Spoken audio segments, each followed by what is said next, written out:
Managing partner at Kivah Advisors, joins us on the show. Hi, Mithun. Good afternoon. Good to see you, Ben. Let's get straight to the chase. Give us one stock that you like. Yeah. Afternoon, Nigel. I think, we spoke about some ideas last time as well about the textile names. If, the trade deal was to come through, I think we've seen a bounce in most of these companies.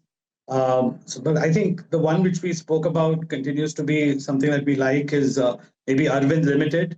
Obviously has spiked up, but on declines, maybe that is something which continues to be interesting.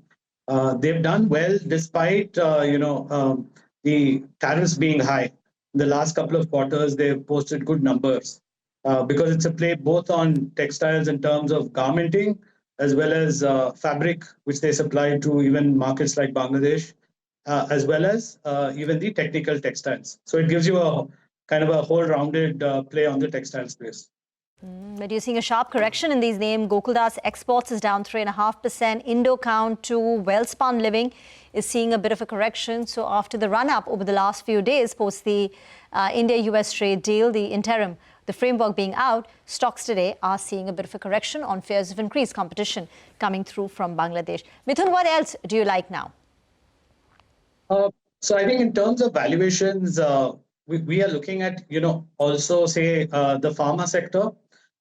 We've seen quite a bit of a correction in a lot of the healthcare names, be it the hospitals as well as the domestic pharma companies. So that is something that we're keeping an eye on, and that could potentially provide some opportunities for us. Any particular stock with the appropriate disclosure you'd like to share in domestic pharma and hospitals? It wouldn't be appropriate for me to disclose anything at this juncture, but yeah, maybe next time we can talk about a few names. But I think that's kind of a structural story, the healthcare space in India, and quite a few of these stocks have come down in the recent past. Mithun, you made this point with regard to the defense names in the past, and you liked a couple of them. At current reckoning, going by the spend that we heard in the budget 2026 was pretty good. Some of these stocks were not cheap, but some of these stocks had come through a big correction, though still they're not cheap. Anything stands out for you? I think, Nigel, if you see this space, I think the spend, not only domestically, even globally, you're seeing a large increase in defense spending, even especially in Europe as well, where, most of Europe is not really spending too much on defense. There's been a sharp rise. So I think this is going to remain until we stay where defense spending is going to remain high. Even in the current budget, I think there was about 11-12% increase. So valuations obviously are a little bit rich, but I think what is more important in these companies, whether they'll be able to execute. A lot of them have very large order books. What we have to see is bet on companies which are able to execute that order book in a sufficient timeline. So I think that is what one needs to really look at. In defense, which is the most attractive stock? So I think on the defense side, we've continued to be big believers in a company like Bharat Electronics, but obviously valuations a little high, but continues to report good numbers. On the smaller companies, we have exposures to BEML, which was one company where, it's more of a railways plus defense play and mining sector play. So it's a little bit more whole-rounded. Apart from that, we've spoken earlier as well, Bharat Forge is something that is kind of, more of an auto components play, but now the business on the defense side is growing quite handsomely. So these are 2-3 names where, we've got exposures on the defense side. Have you exited or reduced your holding in any stock recently? No, Rima, not in the recent past. We've not really, reduced allocations. We've been more buyers of the dip rather than, selling out at these levels. Because the market's been volatile and kind of flattish over the last few months. Okay, all right. Just keep an eye on the bottom of your screen. Jyoti CNC, that stock actually has taken a sharp knock. So though it's a good day Otherwise, the broader markets, there are a few stocks. Jyoti, CNC actually reacting to its numbers. Volume's pretty decent. 10 lakh shares have got traded today. So that's falling on decent amount of volumes. Downtick is what we're seeing out there. Rima had already mentioned that some of these textile names as well have moved lower. And Kivah Industries is now down close to around 10% as we speak. So big downtake is what we're seeing out there.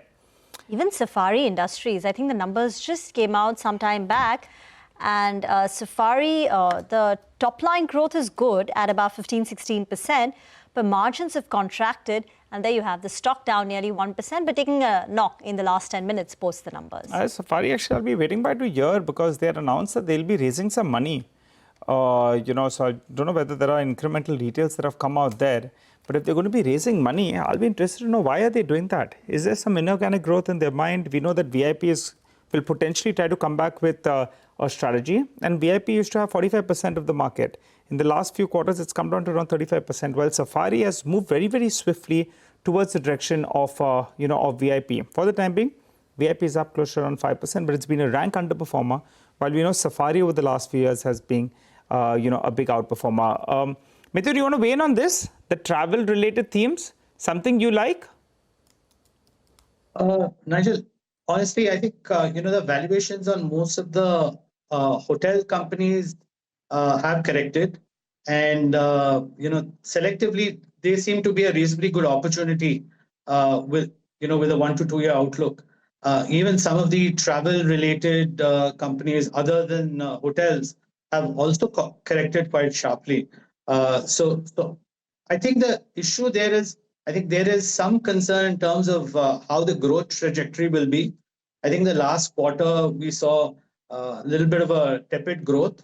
But having said that, I think valuations on that space seem to be quite attractive right now. Okay, so you like hotels, pharma, in the textile packs. Arvind is a stock that you like, and defense continues to be a major part of your portfolio. Any thoughts on tech? Are we in for a long grind lower for the technology names, mid caps, small caps, large caps? Or is there any stock in your portfolio? I think, Rima, tech is one of those, exposures that which is there. Is more like a non-contrarian sort of a position because I think valuations are attractive. The issue is there is no growth trigger at the moment. If the Indian companies are able to adapt to this AI issue, which is obviously going to hit their business models, that is when you may see a rebound in these stocks. Otherwise, I think they are cash engines at the moment. The growth impetus is not there.